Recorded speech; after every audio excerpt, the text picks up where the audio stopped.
గురించి మాట్లాడగా మల్కాజ్గిరిలో బ్రహ్మాండమైన మెజార్టీతో ఓడగొట్టు అది గుర్తు లేదు. మల్కాజ్గిరి నుంచి వదిలేసావు, అంతకుముందు మీద కలిసినావు, ఈడ గెలిచినావు, ఏమేమి పనులు చేసావో ఒకసారి చెప్పాలి.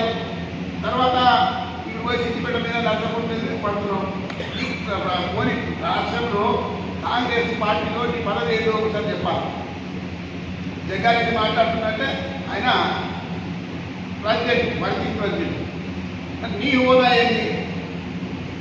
నీ హోదా ఏదో అది నువ్వే గుర్తించుకోవాలి. ఏ పద్ధతిలో ప్రవర్తిస్తున్నావు? నీకు గన్మెన్లనిచ్చి ఒక శాసనం మాకు కూడా పద్మాదేవేంద్ర రెడ్డి గారి మాజీ శాసనసభ్యులు మనం చెప్పేది, మరి ఆమె కూడా ఇవ్వాలి. దీని ప్రకారం ఒక డిస్కౌంట్ పెట్టాలి. ఈ 2 డిస్కౌంట్లు 3 డిస్కౌంట్లు ఇంత అధికార వినియోగం ఎక్కడ ఉండలేదు. మాట్లాడ